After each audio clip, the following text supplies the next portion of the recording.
So first, we're going to look at what are curses. We really want to understand what they are and the definition of it before we can start addressing how do we, work to relieve ourselves of curses. So before we begin talking about reversing curses, we have to understand what curses truly are. So curse represents a concentrated form of spiritual negativity that is sent by one person to another, or sent to an object or sent to a place. So it doesn't have to be a person only. But not all negativity constitutes a curse, right? So we can, say, oh, I feel cursed, or, I think I have a curse on me, but not all negativity is a curse, right? The curse is something that is sent from a person specifically to harm. There are things that can drag us out of our optimal state. So if we think of what we have to understand a curse, we have to understand what our optimal state is. Our optimal state is we're feeling empowered, we're feeling strong, we're feeling confident, we're feeling optimistic. All of those things are really our optimal state of being. Curses, hexes, jinxes, the evil eye are all negativity that can be sent from someone that will drag us out of our optimal state. So curses are bad wishes. Boy, this guy really, I love this picture because he really looks like he's cursing. So curses are bad wishes or spells that are sent to us by someone who wishes us harm. They wish to cause harm. So curses can be spells or words or negative emotion specifically sent to a person, an object, or a place by someone who is angry, upset, vengeful, meddling, or controlling. Curses are general ill will, so they're definitely ill will, and the intent is long lasting. It's not meant for a specific thing. It is a kind of all-encompassing thing. Now, when we talk about curse reversal absolutely is used for turning around a curse, but curse reversal can also be used on hexes, jinxes, and an evil eye and other things. So when we talk about curse reversal, so curses kind of are that all-encompassing thing, but when we talk specifically about a curse, it is ill will sent to a person because someone is angry. Hexes, on the other hand, are witchcraft spells, and generally hexes are meant to teach a lesson, right? Here is an image of a hex sent to Trump, and I can't tell who the other two are on these little puppets.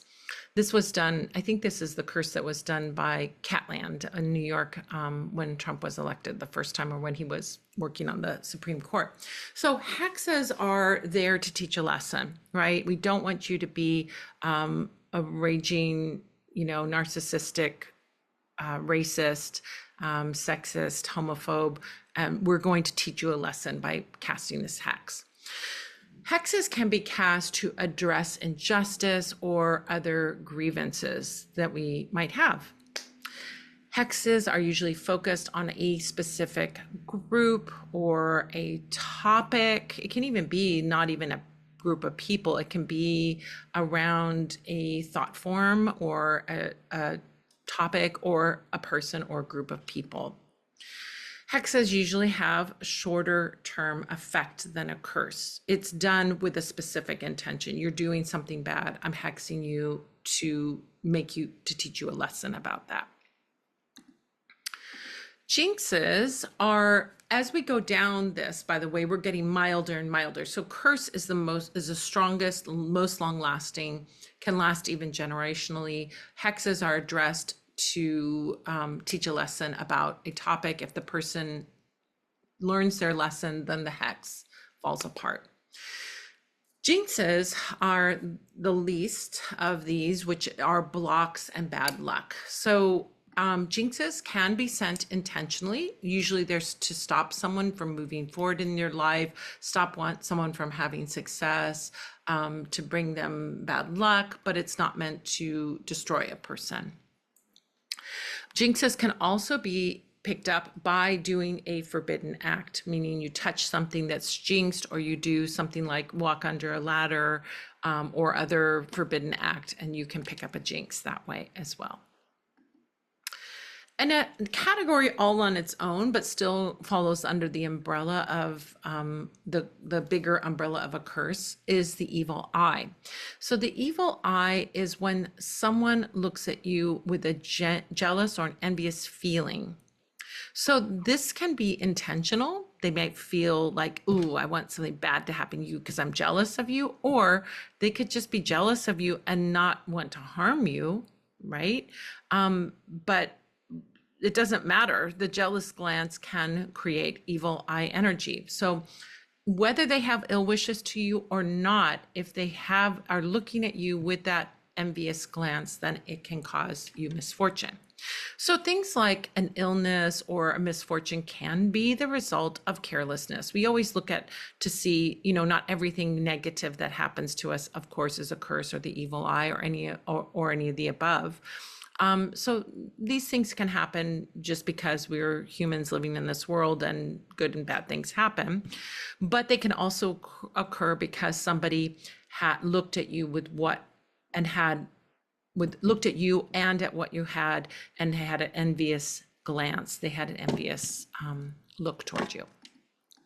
So all of these things, oh my gosh, curses and hexes and jinxes, oh my, right?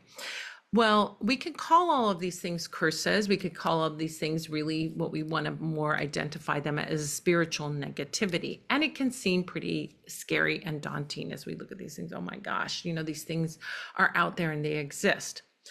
The good news is that we have a spiritual immune system. When we are in our optimal state, positive, feeling strong, feeling confident, feeling full of life force, we have a spiritual immune system, and we don't pick up every stray bit of negativity. And we can even, with our radiant energy, deflect some negativity, even if it's sent to us.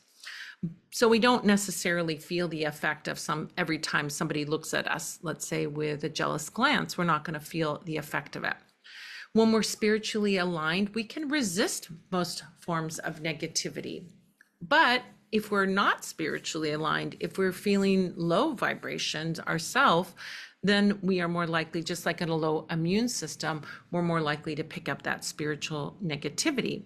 And if we do pick up that spiritual negativity, we need to treat it just like you would treat a minor illness. I often say to my clients when they come to me with questions about these curses and hexes, jinxes, evil eye, and so on, that this spiritual negativity is like stepping in dog poop. Nobody wants to step in dog poop.